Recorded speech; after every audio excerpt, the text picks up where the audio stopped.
Hello and welcome to the Seahawkers podcast. We are live on Thursday night.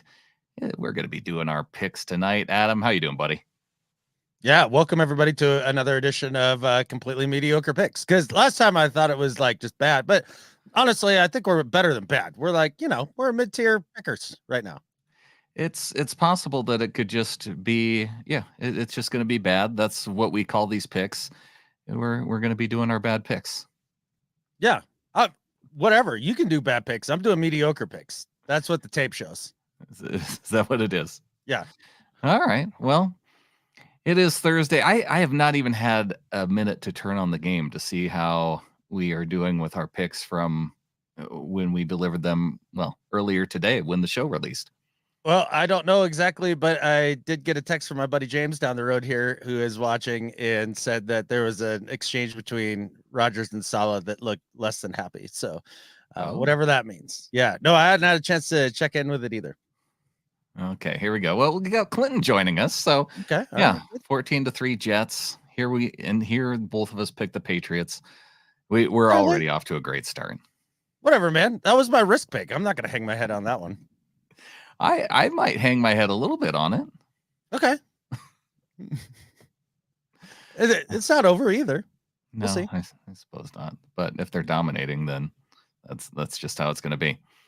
All right. Anybody joining us today, head on in, give us a like, give us a subscribe, and we are going to get into our picks. We might even have a special guest joining us here today, Adam.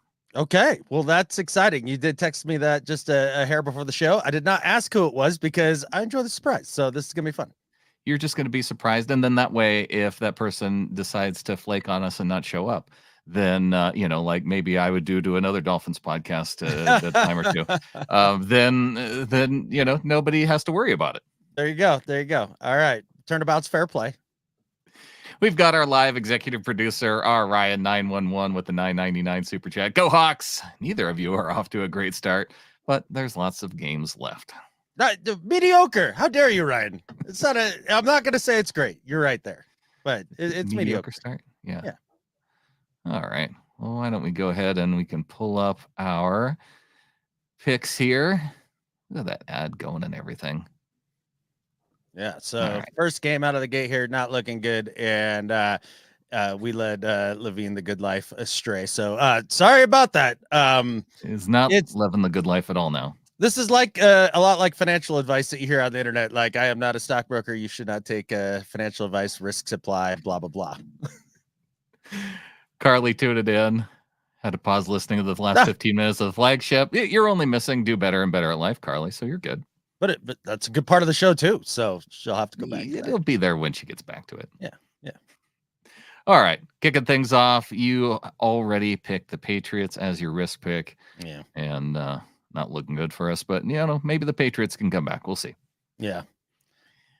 Another risk pick for you because, you're not picking the Giants or you're not picking the Browns, right?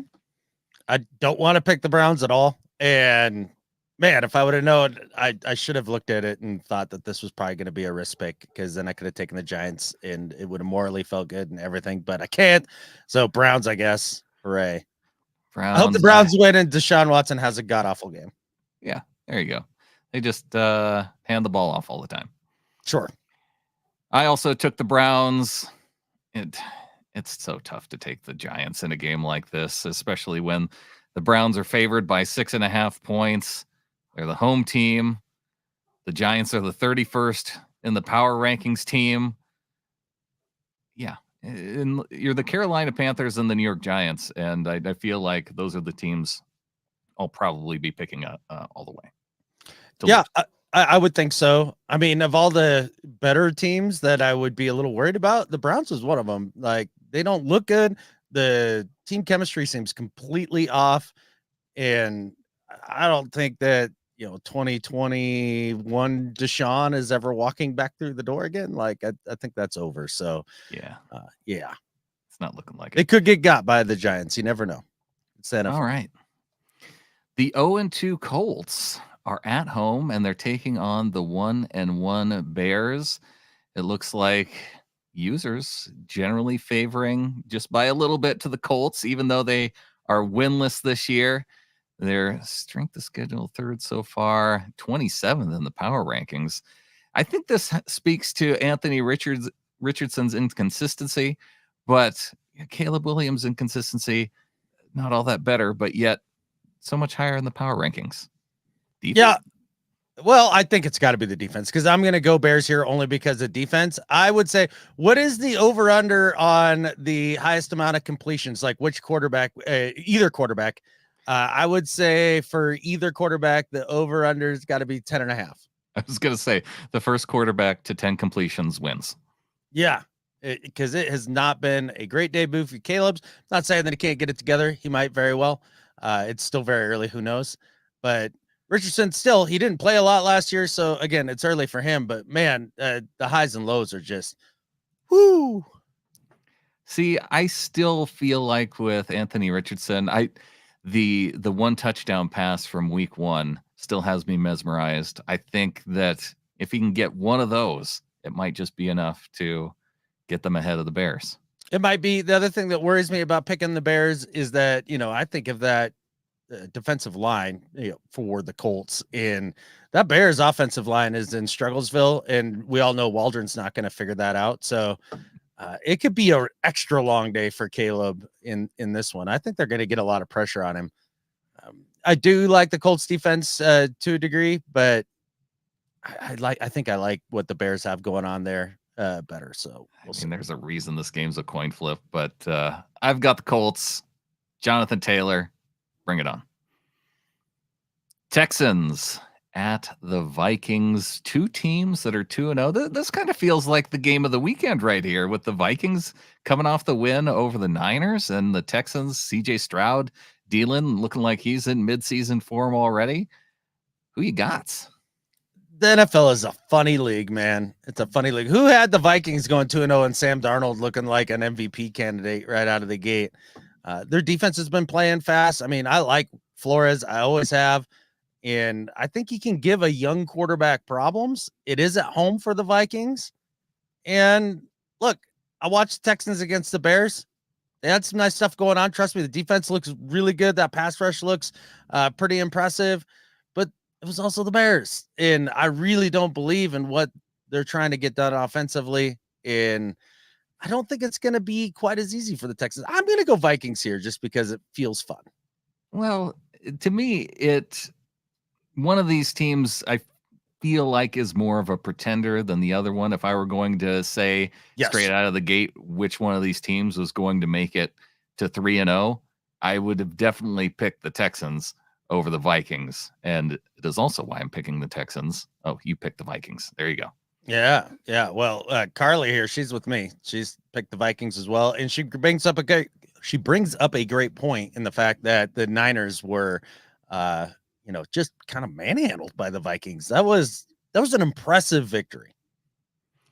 It was. Yeah, it's hard not to pick. It is tough to pick against them just because they were so dominant. Texans, I feel like, I don't know. I don't feel like we've quite seen everything we have seen from CJ. So, yeah. And you know me, I've always leaned Texans in the past. Texans homer. Yeah. I know. And now that they have another good quarterback, well, an actual good quarterback. I thought they had a good quarterback before. Anyway, Eagles at the Saints. 26% going with the Eagles, 74% going with the Saints. How wild is that? Now, it's not risk pick territory, but Saints are getting buy-in because at the start of the season, you would have told me, I guarantee you 100% of the people that picked this game before the season started when they were doing their I'm picking every game of the season NFL show, at least 98% had the Eagles winning this game against the Saints. Oh, for sure. And look, the Eagles win last week. If it's not for just a drop by Saquon's part, it was a fine call. He just didn't make the catch. The throw was good. All of that. The Saints, you talked about fraudulent teams when you were talking about the Vikings. I believe a little more in the Vikings than I do the Saints. And I also get worried when a team gets hyped as much as the Saints have so quickly. And coming in against another team that, had a rough loss last week. And I think the Eagles have looked pretty tough overall. Hurts has been healthy looking and actually running around and looking good. But yeah, I like Eagles here, I think. Yeah, I'm also going with the Eagles here just because I don't know. I'm going to need to see it again from the Saints. I like Saquon, what he's been doing.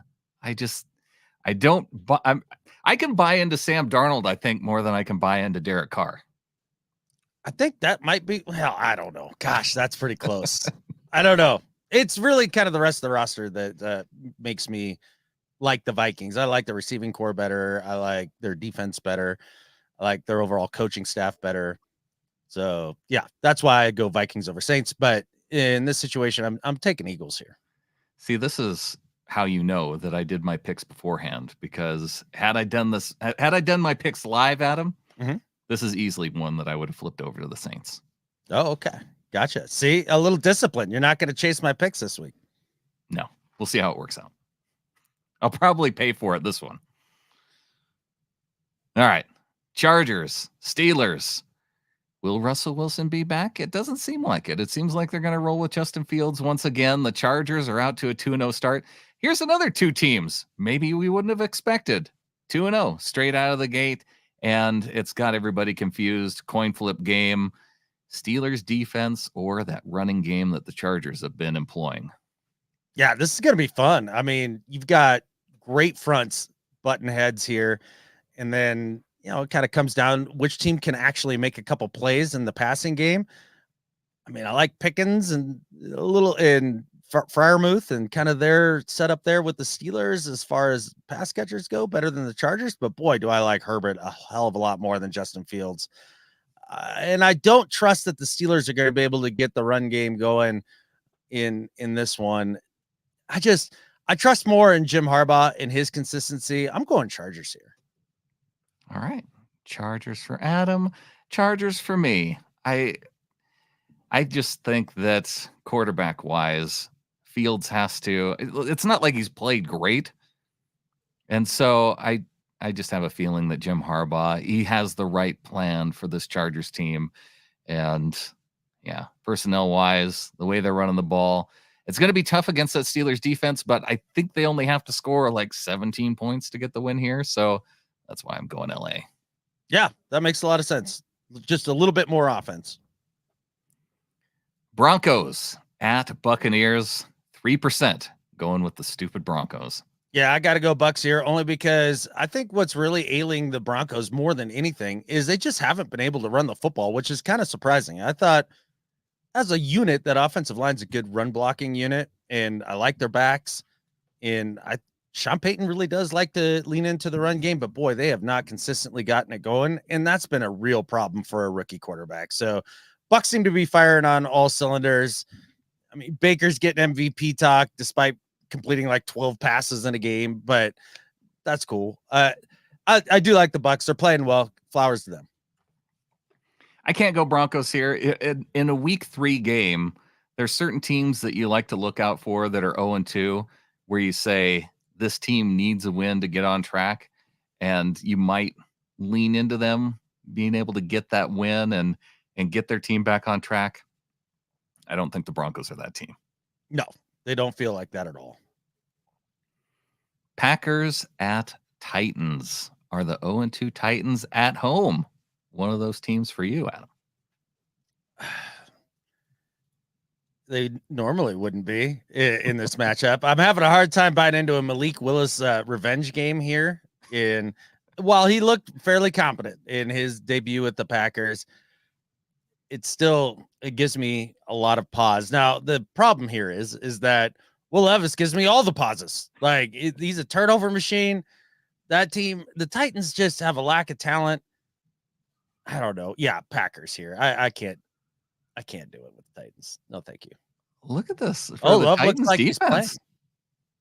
Oh, see, I don't know if I buy that Love playing either. Okay, but we'll see. But yeah, look at these defensive numbers for the Titans. This is one that I'm leaning into. Titans need a win. Levis, we've seen some turnovers from him. If he can limit that, though, I think that I don't know. I don't think Love's playing. I think it's going to be Malik, and I'm going Titans. Yeah, I would think that you would give Jordan Love all the time to be sure that it's as stable as it can be going down the stretch here of the season. And look, Malik already got you a win, so you're kind of playing with house money a little bit. But I don't care for the Titans roster, especially the secondary, man. Like, it scares me to death. I don't think that they can run the football the way that they thought they were going to be able to run the football coming into this year. I don't know, man. That's one of those teams that it feels like everybody was kind of like, ooh, they're sneaky good. And I was like, that's sneaky, terrible take. It's interesting that they're the favorite at 2.5 points, but yet 71% going with the Packers. The Titans are the favorite in that game? They're the Go home, Vegas. You are drunk. I think it has to do with Malik. See, Vegas thinks that Malik's playing. Yeah. If Love were playing, that would easily be Packers' favorite. Yeah, that makes sense. Okay. Panthers 0-2. They're switching it up at quarterback. They're going with Andy Dalton, but they're going up against the Raiders, Minshew mania, and that Raiders defense. Max Crosby, he's leading that defense to 1-1 so far. Yeah, Raiders defense hasn't looked bad, and Minshew has played solid football. I think he's second in the league in passing yards, and a lot of exciting stuff for the Raiders. They can't seem to run the football since Josh Jacobs has left here. But at the end of the day, I think this switch to Sam Darnold is going to be one of those boosts to a team that is just so sick of seeing their starter run out there and crap the bed, whether that's been in practice or in the game. So I believe in the Andy Dalton bump here. I'm going Panthers. Wow, going with the 4%. Yeah. Well, you might not be surprised by this, but I already had the Raiders selected as my pick. I'm riding with the Minshew mania, and yeah, I think that Crosby's going to get after Dalton just as well as he would if it were Bryce back there. You know, Bryce Young had what was it in week 2? It was something like the most clean pockets of any quarterback in the league. Last week. So I think he can get adequate pass protection, and we all know that the Red Rifle can get it done from time to time. I mean, shoot, he came into Lumen last year and looked serviceable. 29th in rushing yards, 32nd in points, 32nd in passing yards. Yeah.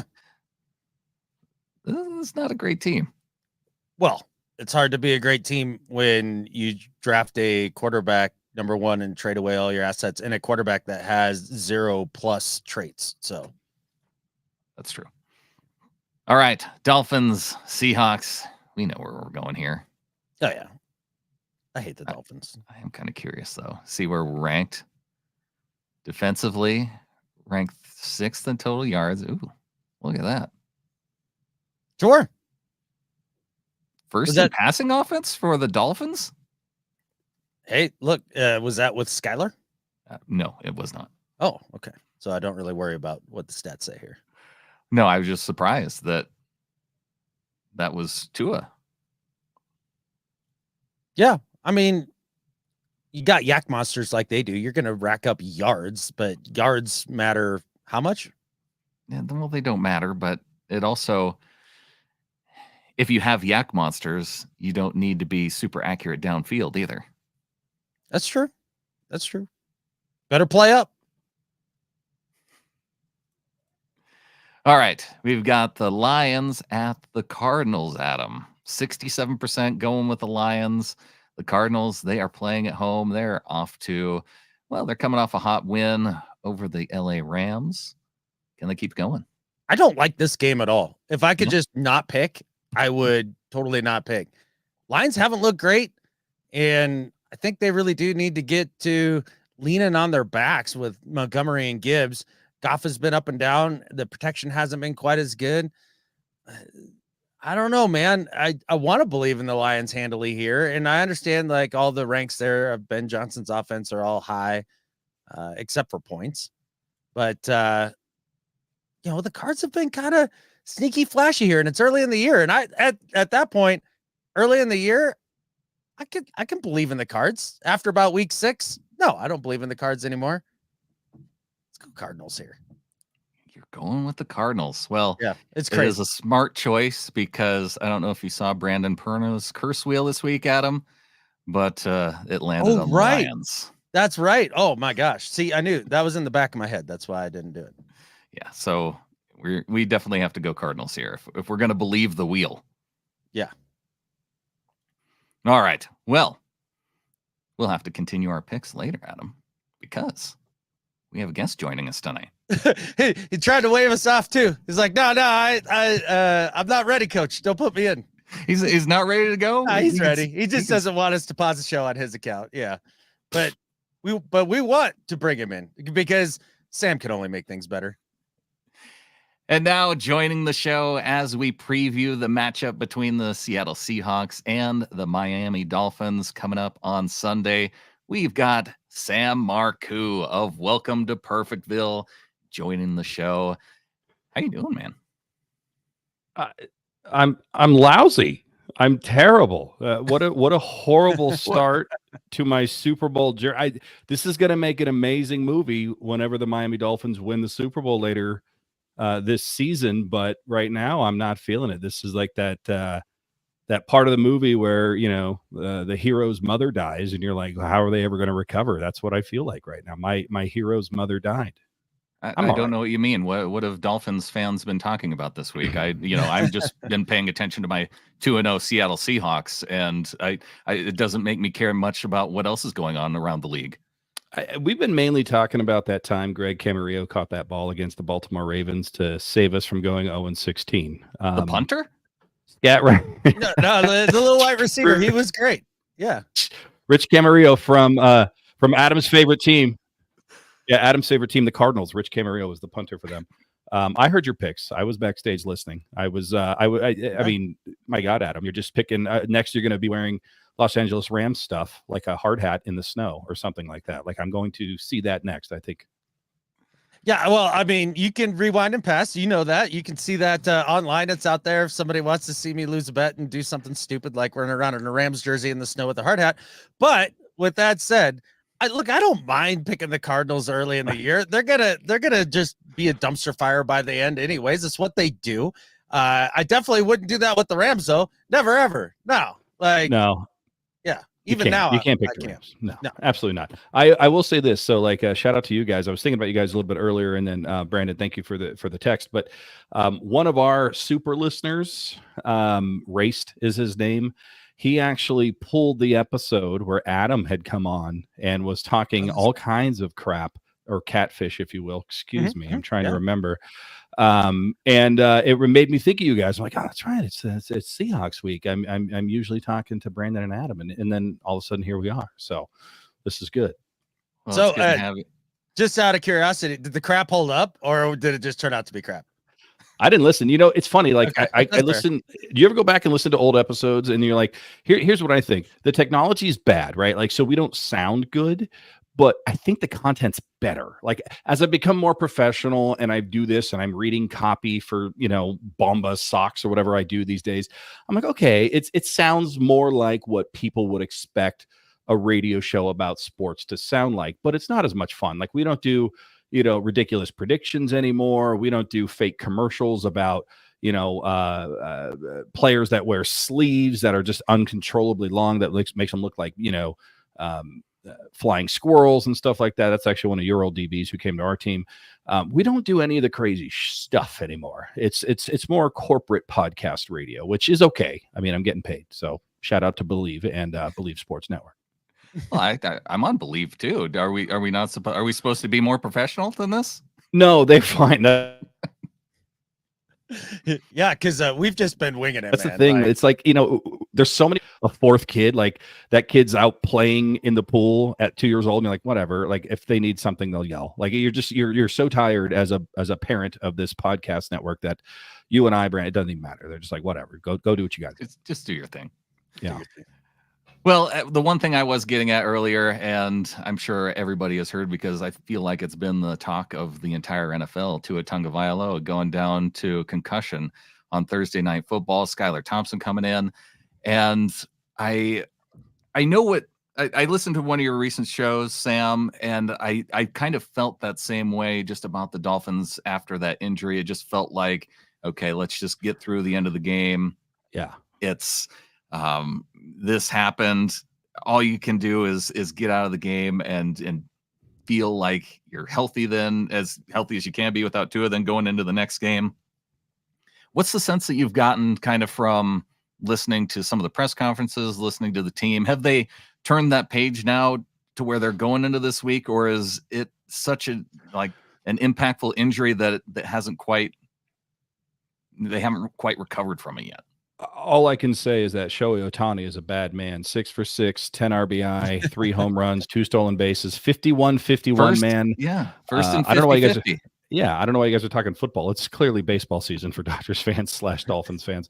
No, look, I mean, they're going to put on the brave face and say, oh, hey, Skyler's been here forever. I'm like, yeah, I don't think he's won one game whenever he's actually come in and pitch hit for Tua. You know, Skyler is in a tough spot. He's a 7th round pick. He was picked before Brock Purdy, so he's got that going for him. So he should be better. Yeah, did I ever tell you guys the story about me and Skylar Thompson? Did I ever tell this? I don't know if I told the story. No. You guys got time for this story? Oh yeah. Yeah. Okay. So my now brother-in-law, it was his bachelor party. And he goes, I want to go to the NFL draft. Now I used to go to the NFL draft every year when it was in New York, and it's great. But I'm like, there's a lot of waiting around doing nothing, right? But it was in Las Vegas. So we go to Las Vegas, day one, Las Vegas, everybody's into it. It's Thursday night. There's just thousands and thousands of people crowding around. There's concerts, Weezer's playing. All these people are out there.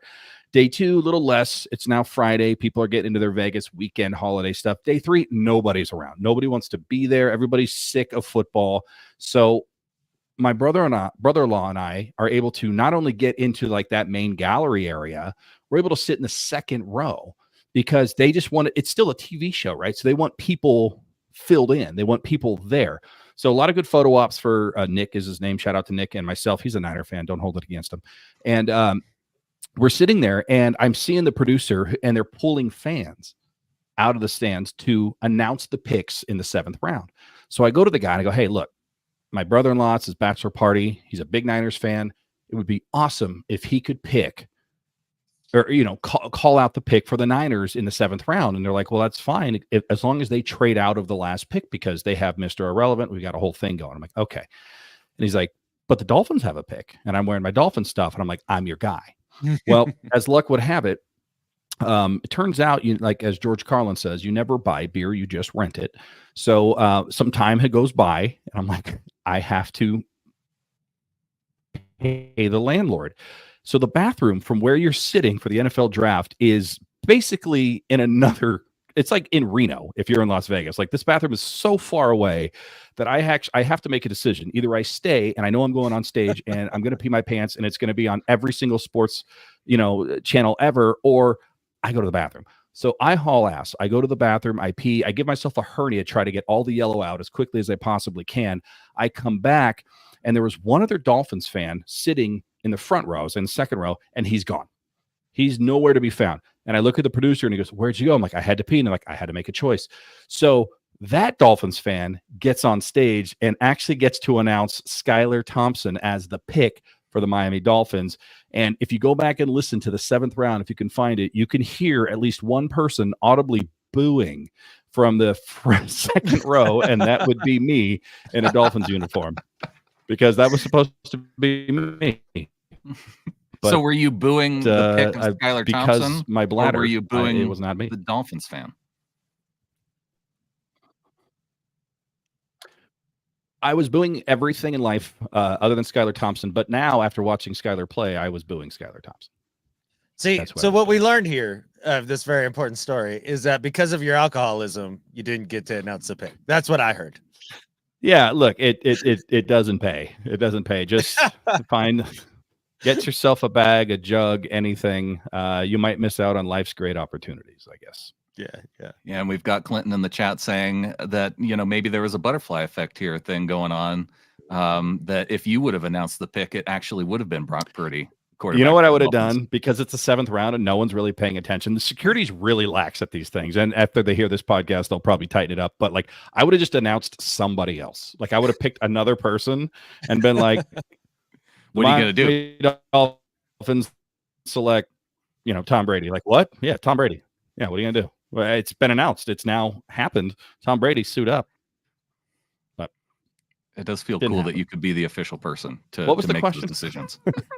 I don't remember. But yeah, so I guess what we were getting at was just Tua in the team if the vibe, I hate everybody's talking about vibes these days. I'm tired of talking about vibes, but it's kind of the aura around the team. The idea of like, they're still kind of hung up on, man, this happened to us last week, or has the page been turned and they feel like focused and ready to come in? Because I'll take distracted Dolphins. Yeah, I mean, I think one of the things that we've seen from Frank Smith, our offensive coordinator, I really like the guy, but he came out, I think today at a press conference and said it's not Skylar Thompson versus the Seahawks. It's the Miami Dolphins versus the Seahawks. And I think what he's really saying is Skylar Thompson's not very good, and we need everybody else to pitch in and supplement that. Here's what I'm thinking. I mean, the playbook's obviously going to change based on who the quarterback is, right? This offense was designed around Tua Tagovailoa. He's not going to be available. Therefore, Skylar Thompson, you have to change the playbook. And here's what I'm hoping Mike McDaniel, Frank Smith, and everybody else did. I hope they took the playbook and they handed it to Skylar. And when he opened it up, it's just pictures of Trent Dilfer in a Baltimore Ravens uniform. Like, this is who you need to be for the next 4 weeks. We don't need you to win the game. We need you to not lose the game. Skylar Thompson is not the leader. He is not going to be the guy that comes into the huddle and says, all right, guys, let's get this. Let's throw this on my back, and I'm going to take you to the promised land. That's got to be Tyreek Hill. That's got to be Jalen Waddle. That's why you pay these guys. They have to be the vocal and actual leaders right now that Tua Tagovailoa is down. Skylar Thompson has to get the ball, and as quickly as he possibly can, give that ball to somebody else on offense. And I don't care who it is. Jonnu Smith, Devon Achane, Raheem Mostert. Even if he's not playing, throw it to Raheem Mostert on the sidelines. It's better than throwing it to Cam Chancellor or whoever else is on the defense these days for the Seattle Seahawks. I don't quite know if he's still there or not. Probably not, but shout out to Cam. Scariest human being I've ever seen in person in my life. He's just got to not give it to the Seattle Seahawks, because the only way the Dolphins win this game, if they're going to win it, is they almost have to play perfect ball with regards to turnovers. They can't fumble the ball away. They can't throw pick sixes. They can't throw any interceptions. They can't go for it on 4th and 10 on their own 30 or whatever Mike McDaniel's doing this year. They have to play a very boring, basic offense and build on that as much as they can. If they can get a run game, I mean, Seattle's a little porous when it comes to the actual run game right now. If you can get Achane going, if you can get Jeff Wilson going, I don't care who it is. If you can get somebody running the ball, then maybe those safeties have to come down a little bit, and maybe you can take a shot with Tyreek Hill or Jalen Waddle or somebody not named Robbie Chosen down the field. So it's going to have to be basic early 90s football. I mean, we've seen this type of stuff before. You got to establish the run, and then that sets up the pass. They're just going to have to go back in time, pull a Dan Marino, and see what they can do. Yeah, it seems as if I like this. I'm getting fantasy flip. I'm seeing your chats. I'm getting fantasy football. People are asking me advice right now. Yeah. Now, this is our co-host Clinton. So can I answer that? He wants to know. Okay, so Devon Achane is the play. He's the best offensive player right now, and that includes Tyreek Hill on the Miami Dolphins. He gets at least 7 targets in the passing game, which is a lot for a running back, and he's going to get the bulk of the carries, even if Raheem Mostert does play. Why? Because A, he's not injured all the time like Raheem Mostert, and he's going to run tough in the tackles, even if he's a wee little guy. So last week, I think he was in on 69% of the snaps for the Miami Dolphins offense, and he still got over 20 carries, targets, whatever you want to call it. So Devon Achane is the play if you're going to play anybody for the Miami Dolphins in fantasy football this week. Now, having said that, he'll probably turn an ankle and ruin my life. Well, we also do a gambling show called PMW Prop Stars, and Clinton is probably looking for things to maybe bet on that, like rushing attempts. And God knows he needs the help too, because he hasn't won either season. All right, so. Well,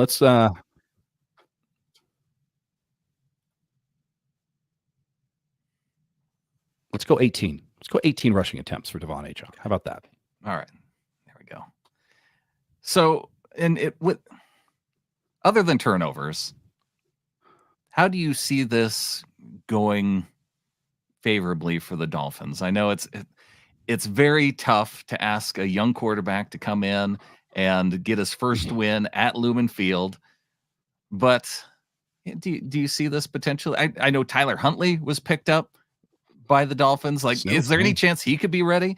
If things maybe don't go well in the first half, would they be that quick to make a change going into the second half even? I don't. I mean, the Miami Dolphins are saying all the right things. Like Skylar Thompson's been here. He's started playoff games, all of this stuff. It doesn't mean he's won any of them, but he does have that relevant experience. If you see Snoop Huntley, I think it would be probably a design package of an RPO of some sort, right? I mean, the guy can run the ball. He can clearly throw it if he needs to. He's somehow a former Pro Bowl quarterback in this league, based on the stats. I'm not quite sure, but if Snoop were to come in, I think it would be a design of like, this is an RPO and he's going to hand the ball off, or he's going to, throw it to somebody if they were to crash down on him. I don't think he would come in and just take over the offense. It's very complex. I mean, say what you will about Skylar Thompson, but he has been here for the last 3 or 4 years. He beat out Mike White, who was supposed to be the backup quarterback. He's now in Buffalo. Kind of got a promotion, if you ask me. But I do think that it's going to be Skylar Thompson. The only way it's anybody other than Skylar Thompson is if Skylar gets hurt. Even if he's getting blown out, I don't think they're going to make the change. Not this early. Long term, if Tua's out longer than these 4 games, I could see them trying to get somebody into camp beyond Snoop Huntley.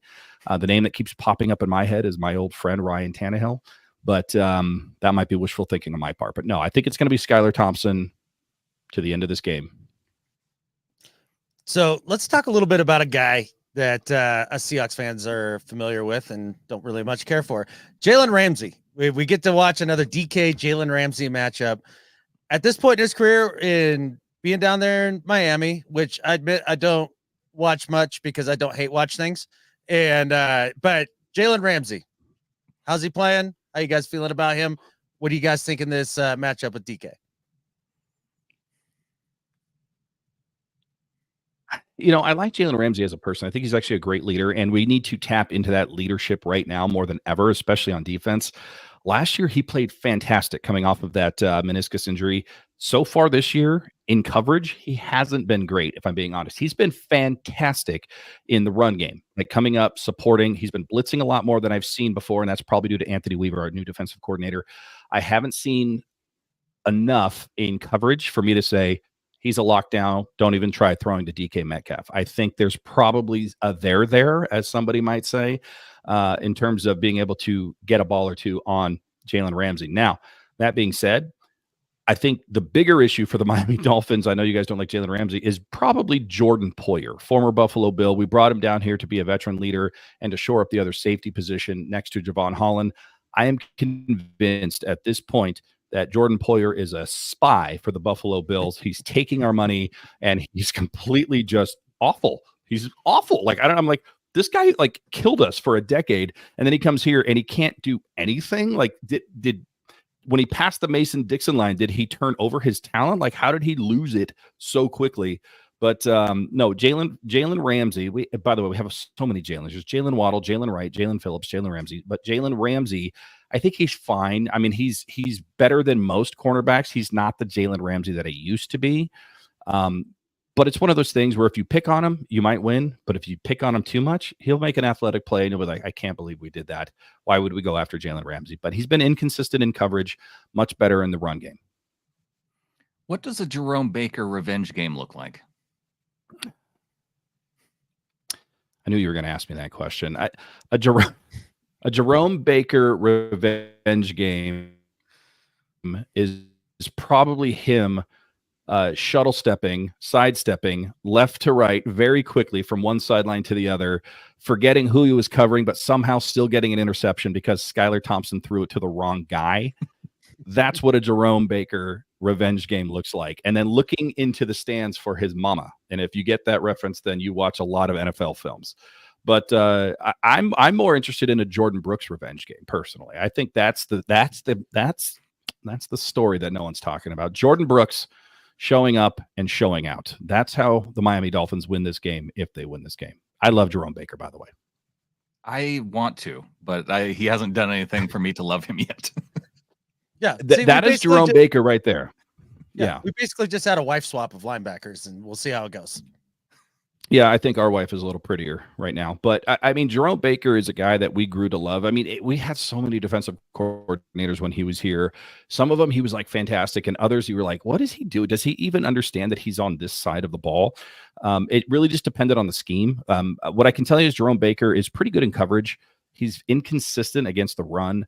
Sometimes he'll shoot a gap, and you're like, you weren't supposed to go there.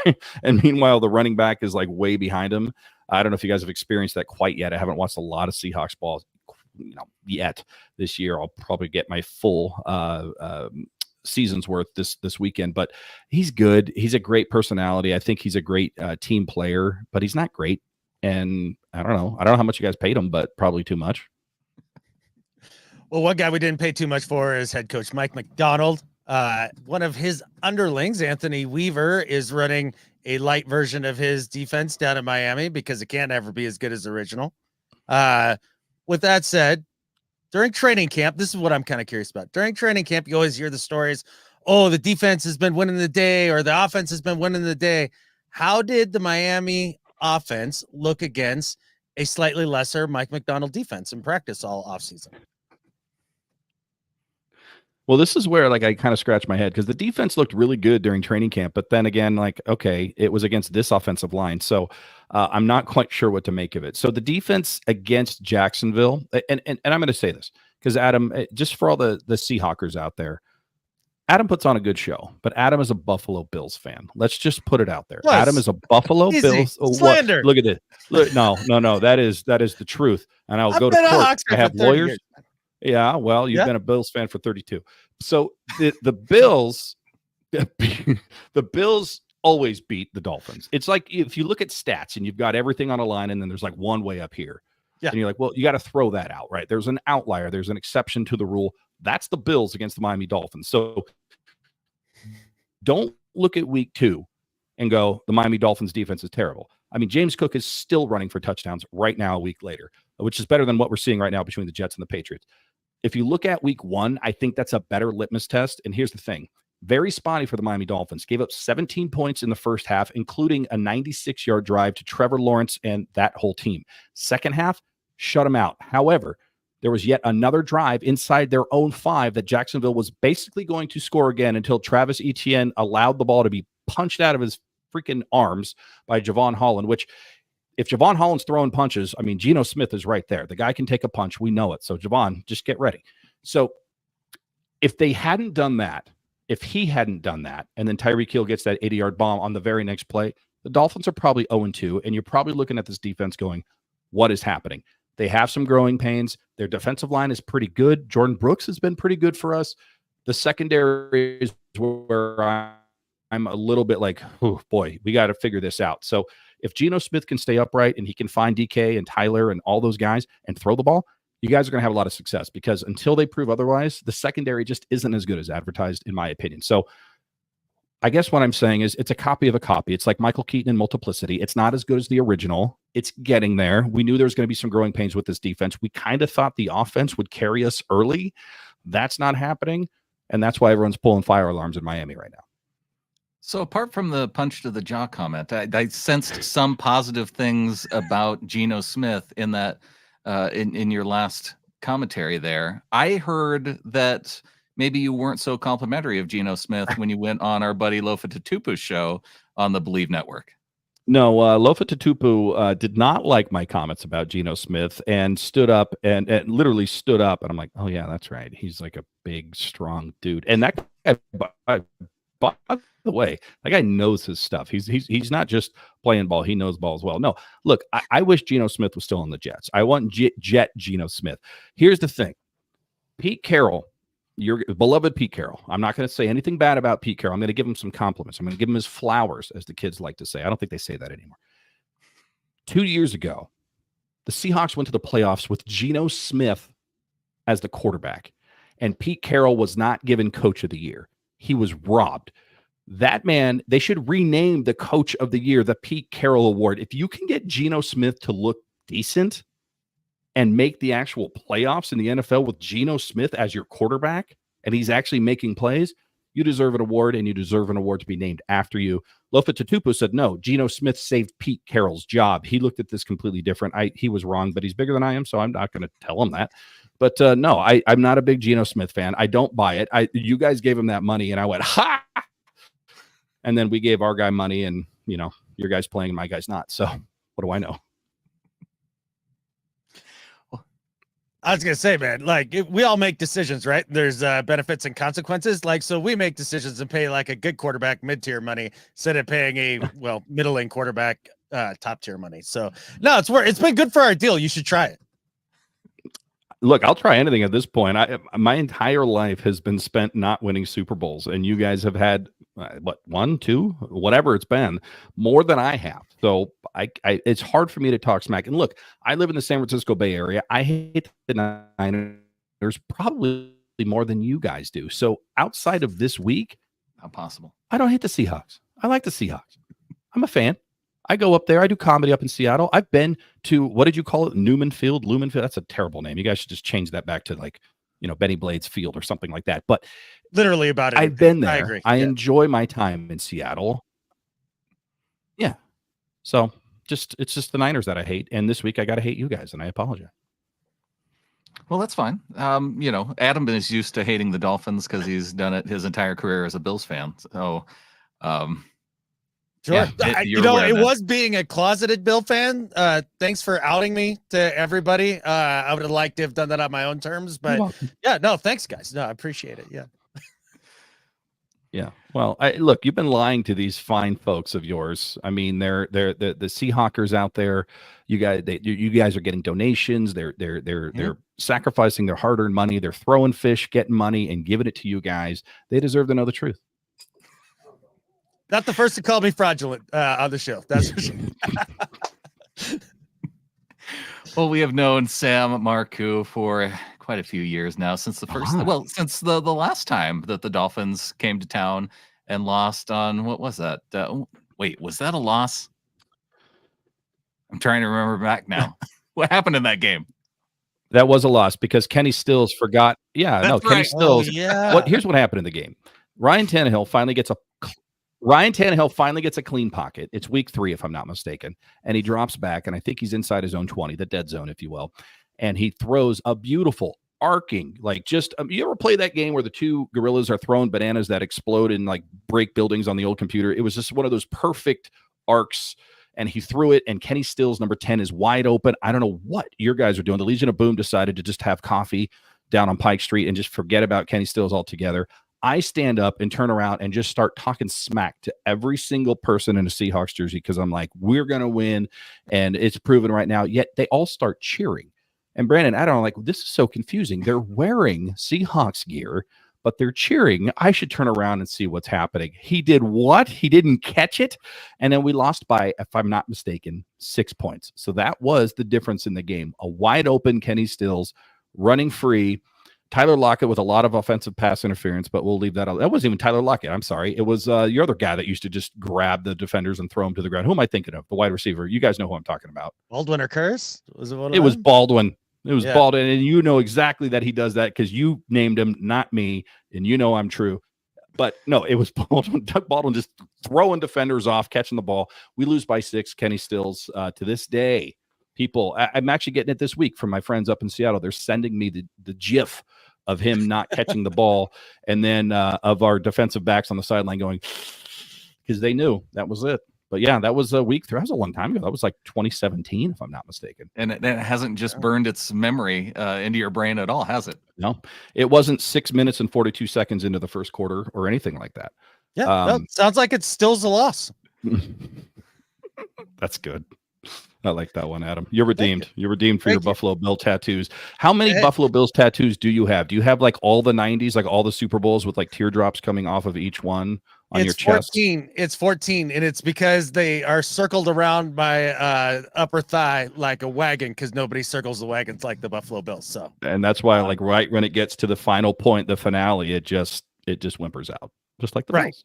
Yeah, exactly. It's more like a buffalo jump. They just jump off the cliff and then it's over. Adam is a Seahawks fan, ladies and gentlemen. I'm just giving him grief. This is Oh, it's all good. 15. I'm secure in my fandom, man, so I'm all good. Doesn't bother me a bit. I've told the story many times on the pod. As a young man, I was absolutely a Bills fan. Out here in Montana, you couldn't get much for games. You never saw the Seahawks, never saw anybody. But you saw the Bills a lot, and they weren't the Cowboys. So, sure.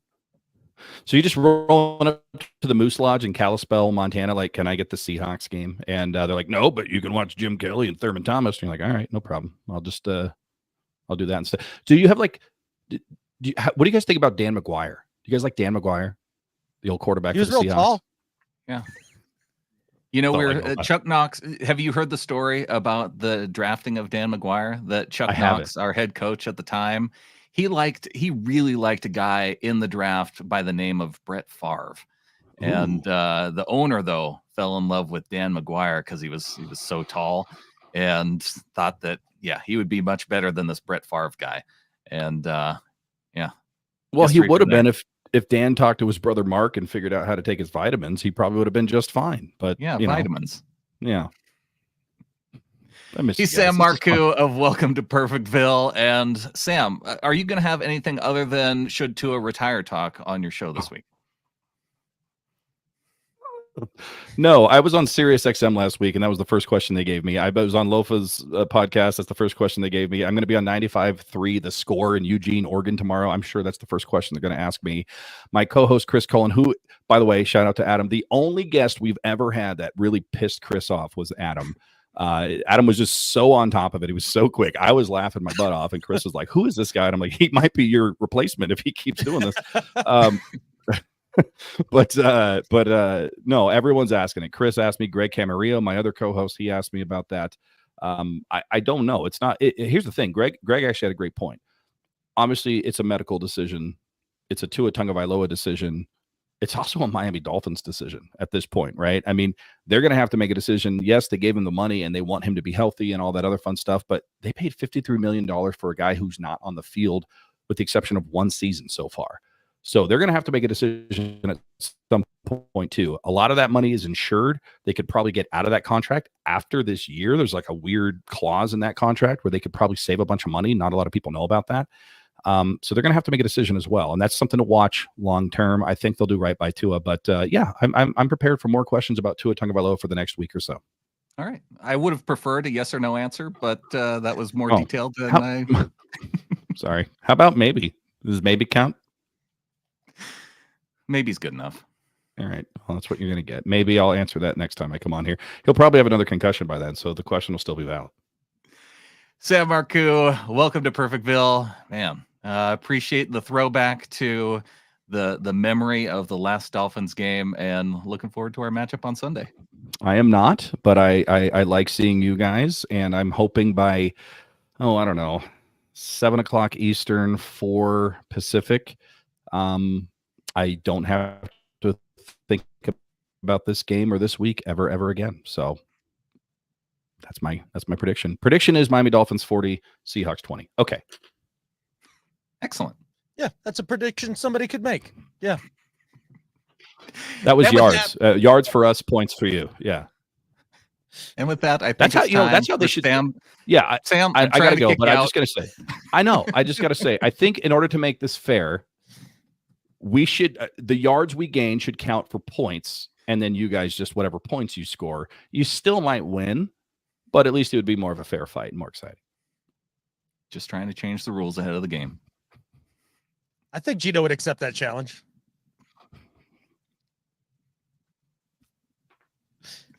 There he goes. Sam, thanks for coming on, man. Appreciate it, man. It's awesome. See you guys. Yeah. See ya. All right. Sam Marcoux joining the show, Adam. And yeah. That was a great surprise. This is a great surprise. Thank you for that. You're welcome. I love Sam. It was fun going on a show and pissing off his co-hosts. They obviously didn't ask me back this year, but you know. Yeah, that's weird. Wonder why that didn't happen. I don't know. All right. Well, we can get back to our picks, Adam, because that's what we were doing before Sam got here. Yeah. All right. Next up on the schedule, we've got the Ravens 0-2. They're going on the road to the Cowboys. 58% going with the Ravens. Now, see, this one feels like one of those legit matchups where the Ravens need a win. Yeah. And they should get it against the Cowboys. Yep. I'm going with the desperation pick here for sure. That was exactly what I was thinking. Like, they have played well. They were the toe away from beating the Chiefs. They did get whomped a little bit by the Raiders, I suppose, but yeah, they need a win here. I can't bet on Dallas for nothing, man. I don't know who or what they are. This is fun to look at, though, from a Coach McDonald perspective. The Ravens defense, 32nd in the NFL in giving up passing yards. Wow. Okay. Look, that can sling it too with CD. That does give you pause, doesn't it? Why run the ball when you can just throw it against their secondary? And why run the ball when you don't have any running backs? So, yeah, they're going to be throwing it. The Mike McDonald effect, real. So, with that respect, I kind of want the Cowboys to win, but I think I have to go with the Ravens. Okay. You going Ravens too? I think that's what you said. Niners, 93% think they will defeat the Rams that are 0-2 and have comically every offensive lineman injured and starting to go into their secondary alignment. Yeah, it's pretty bleak over there. No Nakua, no Cup. Everybody knows they're the walking wounded. Going to the Niners here, they're definitely going to want to get the taste out of their mouth of last week of going into their personal house of horrors up there in Minneapolis. So, yeah, Niners. This is easy. Gross. I know. Hey, let's wash that taste out of our mouth with Seahawks 17 coming in with $5 Canadian. Go Hawks. Yeah. 30-20. Yeah, that cleansed the palate for sure, man. Thank you, Seahawks 17. Yeah. Is that the score was that the score of the Dolphins game? I think that's going to be the score of this next Dolphins game. Oh, it could be that too. Sure. I'd prefer them not score 20 points, but a double-digit win sounds good. Yeah, as long as we have more of the points, I'm happy. Chiefs 2-0, Falcons 1-1. 9% going with the Falcons and Kirk Cousins. I think this is a lot closer than people think. I mean, the Chiefs they're one, DPI penalty away from losing to the Bengals. They're a toe away from losing to the Ravens. It's not that they've looked bad, but Falcons, they take down the Eagles last week, and that wasn't super impressive, and they had to pull it out in the end. But at the end of the day, I think this is closer than a 91-9 or whatever it is, but I'm still going to go Chiefs. A lot of average numbers just looking at these two matchups. Yeah. But Mahomes, not average. Not average. Going Kansas City. Yeah. I did go. Yeah, this is a Sunday night football game. Mahomes is winning under the lights. Is that who you got? Yeah, I got Chiefs. Okay.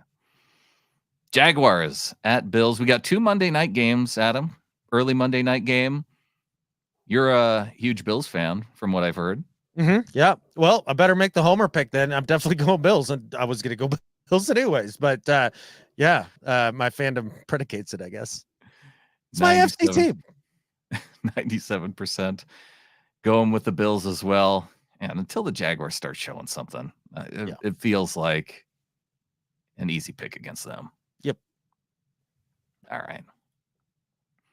And finally, Commanders 1-1 against the 0-2 Bengals.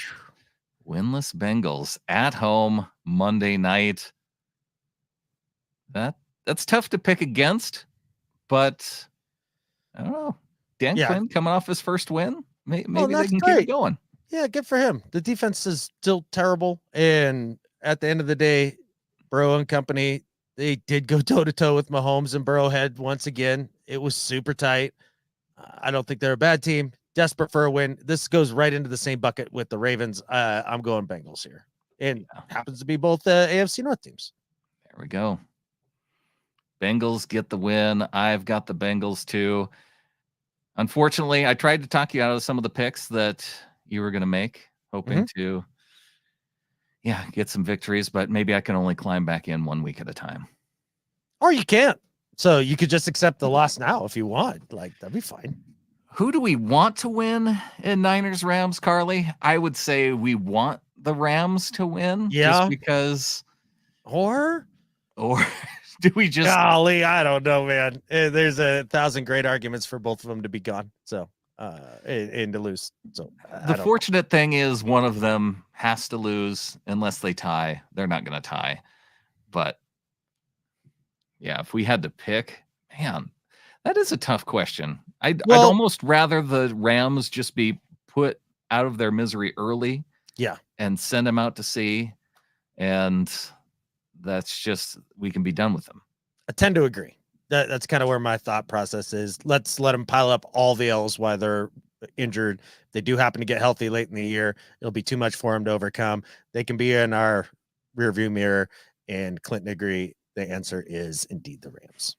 And AZ Hawker. Okay, we're in good company. When AZ Hawker comes in and confirms, then I know we're right. Okay, well, I'm going to root for the Rams then. Why not? Just because it makes it's so much easier to root against the 49ers. Yeah. Where is this? Is this it's in the seventh circle of hell. This is in Niners South. Yeah, that's what they keep saying. Their home field down in LA. Yeah. They haven't won any Super Bowls there like we have in Lumen East. That's a good point. Yeah. All right, there's our picks for the week. Adam, big thanks to Sam Marcoux of Welcome to Perfectville coming on the show and looking ahead to our matchup. Yeah, I got to surprise you. Nice little surprise. It was awesome. With the game coming up against the Dolphins. And yeah, it's going back for a little while with him. Living the good life, rooting for a Meteor. You know what?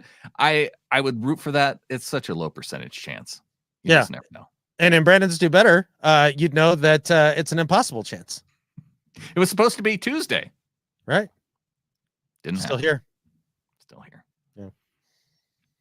Yes, a big thanks to Sam Marcoux. Welcome to Perfectville. Really appreciate him coming on and breaking down some of the matchup with the Dolphins. Looking ahead to the game. Adam, what are you looking forward to this Sunday against the Miami Dolphins? Oh, quick and painful death of the fish. Like, that sounds great. Get him out early. Just get him out early. Gino just comes out and balls out again. All my bets on PNW Prot Stars are the ones that I care about the most are definitely Gino centric in terms of him having a big day. Well, thanks to everybody who joined us live on Thursday. If you want to become a member of the flock, getintheflock.com. $3 and above gets you into our Discord, and we are going to be chatting about this game on Sunday as we cheer on our Seattle Seahawks on to victory, on to 3-0, Adam. I love it. And I think with that, there's only one thing left to say. Go Hawks. Go Hawks.